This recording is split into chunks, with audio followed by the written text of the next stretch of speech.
this is the sin of man. Sure, they're Nicolaitan free. Like they could put their hand up and say that. You know, we're not Thyatira, we're not Pergamum. We don't have the false teachers in our church. We don't have Jezebel trying to preach and falsely teach in our church. And of course, that's all good to a degree, but the question is why?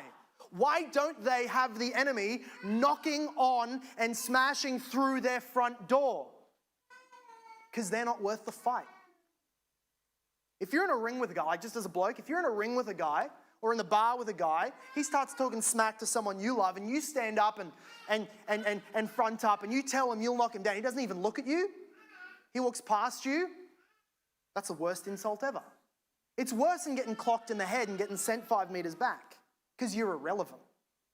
If you're a city and a conquering nation is coming through and the army is knocking down all of the strategic places, doesn't even bother to visit you, either they're secretly conquering you, or you're doing yourself. You're not a threat.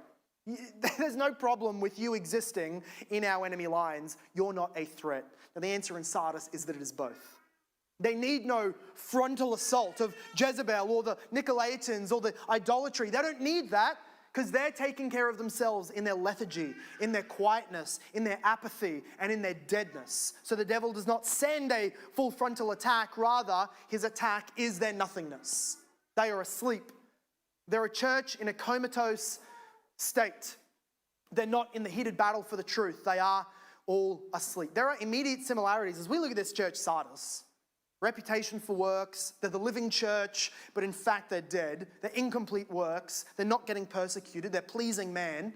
There's immediate similarities noticeable between many churches today and the church of Sardis. We could imagine a modern day Sardis. No one would call themselves that, but imagine First Sardis Church of Logan. We could say you have lots of things going on. You have a reputation for being alive. You have a play group. Guess what happens? Kids play in the play group. You have a community coffee shop run out of the church. Guess what happens? People buy coffees from the church. Strike that up as a win.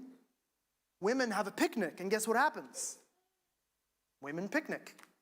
The men get together for breakfast, and guess what happens? Men have breakfast.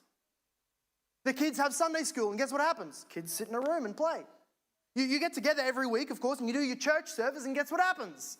Well, you sit in the pews together, nod some niceties, a guy gets up, very nice person, would never offend you, and says things that doesn't offend you, just in that nice spot where you feel like you heard from God, but God never wants you to change. You and him are so alike.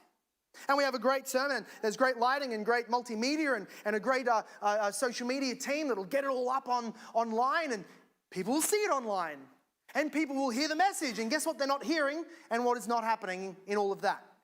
Souls being saved and swept into the kingdom. Now, I hope when I explained all of that, a church with a play group and a community coffee shop and a women's picnic and a men's breakfast and that crap, I hope you did not hear that and think, yeah, that's my ideal church. Because I just described to you a church that if I was pastor over it, it would be a trial and a tribulation to pastor it.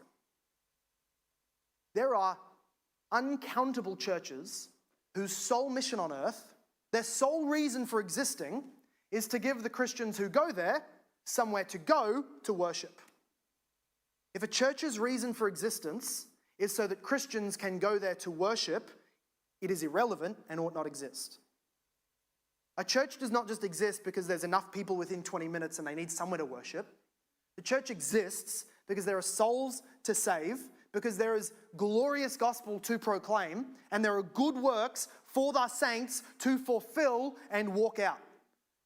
If a church can disappear and everyone just dissipate and go somewhere else, and zero difference is made to the domain of darkness or the kingdom of God's beloved Son, then that church ought not to have existed in the first place. And so it is with Sardis. At least that is the threat that Jesus is making, that you are irrelevant because you're asleep. So not only is the devil not at all threatened, but also he's already in your town. He's already killing you in your sleep. Your defenses, where you thought you were strong, is in fact your weakness. I would rather, may surprise you, I would rather be in a church that's fighting a Jezebel. I would rather be in a church that has people mingling with their idolatry and sexual sins, and that's something to conquer, and because that tells me we're doing something worthy of the enemy's attention. But not Sardis. Sardis is irrelevant. Sardis is sleeping. Sardis is apathetic. Sardis is dead.